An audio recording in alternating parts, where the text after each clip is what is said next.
ابو حنیفہ نے پورا دین مکمل لکھوا دیا۔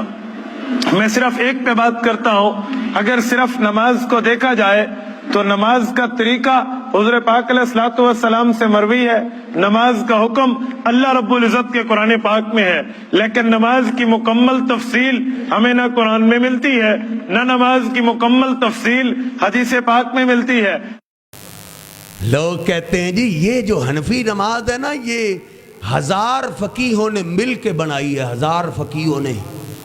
میں 1000 تم 1000 کی بات، میں کہتا ہوں 1,00,000 فقیہ بھی مل جائیں، میرے صدیق کی عظمت کا مقابلہ نہیں کر سکتے۔ عظمت اپنی جگہ ہے، معاملہ دین کا ہے۔ آ گئے اللہ کے پیغمبر، آپ نے فرمایا ہے نماز میں درود پاک کے بعد دعا کرو، علمنی دعاً ادعو بہ فی صلاتی۔ صحیح البخاری میں، صحیح مسلم میں اللہ کے محبوب پیغمبر مجھے آپ سکھائیں میں نماز میں دعا کیا پڑھا کروں۔ وہ جانتے تھے ادھر اپنی مرضی نہیں ہے، ادھر مولویوں کو پتہ ہے ہمیں کون سا کسی نے پوچھنا ہے۔ یہ جتنے ریکارڈنگ ہو رہی لے جا، ایک ایک حوالہ پوچھ، میں تجھے نکال کے دکھاتا ہوں۔ جرأت تو پیدا کر، ریسرچ اور تحقیق کی جرأت پیدا کر۔ لوگ کہتے ہیں جی اللہ کے پیغمبر کے طریقے کے مطابق نماز بھی ہو، وضو بھی۔ لو جی مولوی صاحب، اللہ کے پیغمبر کے پورا طریقہ حدیث میں تو ملتا ہی نہیں ہے۔ اللہ کے محبوب پیغمبر کے وضو کا طریقہ کہتے ہیں حدیث میں ملتا ہی نہیں، نماز کا طریقہ ملتا ہی نہیں۔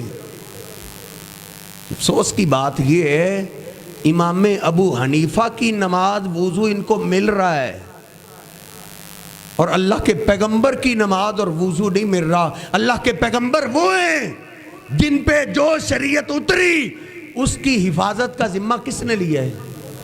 اللہ نے لیا ہے۔ اِنَّا نَحْنُ نَزَّلْنَا الذِّكْرَ وَإِنَّا لَهُ لَحَافِظُونَ۔ اور جس کی حفاظت کا ذمہ اللہ نے لیا وہ تجھے نہیں مل رہا، اور جس کی حفاظت کا ذمہ اللہ نے نہیں لیا وہ تجھے مل رہا ہے۔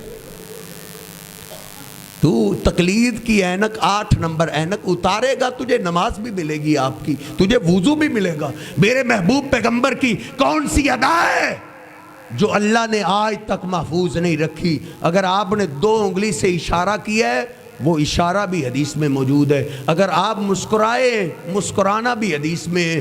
صحابہ کہتے حتی بدت نواجزہ، اتنا کھلکھلا کے ہنس پڑے ہمارے حبیب کہ آپ کی داڑھیں مبارک نظر آ گئی۔ اوے آپ کی داڑھیں مبارک نظر آئی ہیں تو وہ بھی حدیث پاک میں موجود ہیں، تجھے وضو نہیں مل رہا۔ 8 نمبر کی اینک بیل کو لگا دو نا، بیل کو دکھائی نہیں دیتا، پھر اس کے لیے دن بھی رات ہو جاتی ہے۔ آنکھیں اگر بند ہوں تو پھر دن بھی رات ہے، اس میں کیا بھلا قصور ہے آفتاب کا؟ نبی پاک صلی اللہ علیہ وسلم کی کون سی ادا؟ دن کی ادا کیا، رات کی ادائیں بھی اللہ نے محفوظ رکھی ہیں۔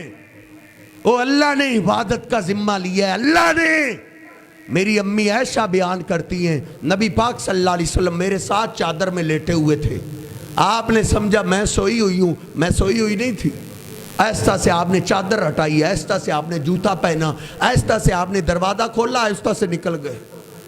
امی عائشہ فرماتی میں بھی اٹھی، میں کہا کرتا ہوں میری امی عائشہ کو میرے رب نے نہیں سونے دیا تھا، او ایس اٹھو، اگر تم سوئی رہی تو میرے بندوں تک میرے محبوب کی یہ ادا کون پہنچائے گا؟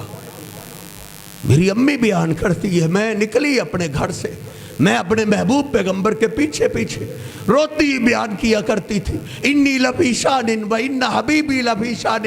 میں کیا سمجھ رہی تھی اللہ کے محبوب پیغمبر کیا کر رہے؟ میں نے سمجھا شاید آپ کسی بیوی کے گھر اور کسی بیوی کے پاس چلے گئے، لیکن جب میں آپ کے پیچھے نکلی آپ قبرستان گئے، ادھر آپ نے لمبی دیر کھڑے ہو کے دعا کی، ہاتھ اٹھائے، ہاتھ نیچے آ گئے، پھر ہاتھ اٹھائے، پھر لمبی دیر دعا کی، پھر ہاتھ نیچے آ گئے، 3 دفعہ ایسے آپ نے دعا کیے۔